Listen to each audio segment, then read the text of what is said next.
Hi everyone. For my evaluation of the Crew method, I decided to look at the nonfiction section within our middle school library.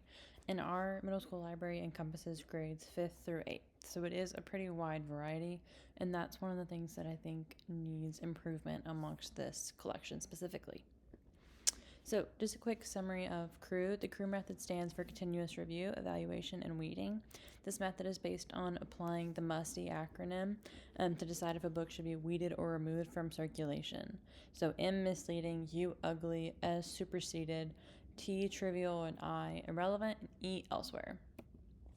So, my general impressions of this nonfiction collection are that it's pretty well put together. There's a wide range of ideas, from autobiographies about historical figures to more current figures, sports figures, as well as a lot of science books and things like that. But I did notice there were only a handful of books in the collection that were published after 2020. Most of them are from before that, in the early 2010s is where most of them come from. And there are only about 66 nonfiction books in the library out of a total collection of around 4,500. And most of these books are biographies. One of my first impressions, just kind of looking through this catalog, a lot of these nonfiction books are focused a lot more towards the younger grades, so 5 and 6. And so I feel like there's not a lot of options for the 7th and 8th graders. And yes, that is a really big gap between 5th and 8th. I think we should at least have maybe duplicates or difficult books on the same topic, or maybe one or two books on the same topic rather than just having the one series of nonfictions aimed at 5th grade. So the main criteria I looked at when looking at my at this collection was: are the books ugly? So are they visually appealing to students? Do they pique their interest upon first glance? Middle schoolers are judgmental. If it looks boring, they're going to think it is. I'm not going to pick it up. Superseded, so are there newer editions or copies of similar nonfiction books that contain more updated information?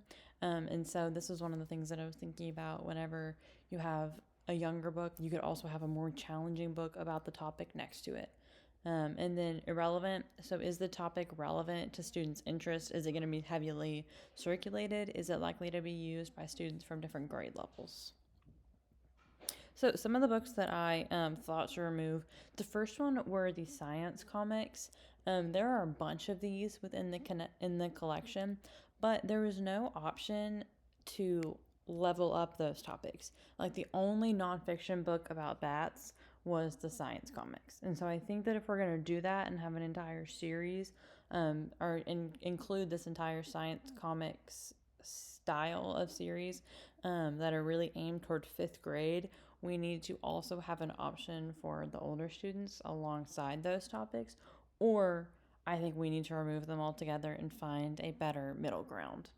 I also think that since the National Geographic Kids can all be found online, we don't need them in our library, and I don't really think that many middle schoolers are going to look at them. Maybe 5th grade, but probably not. And then the big ideas that change the world, the rocket to the moon.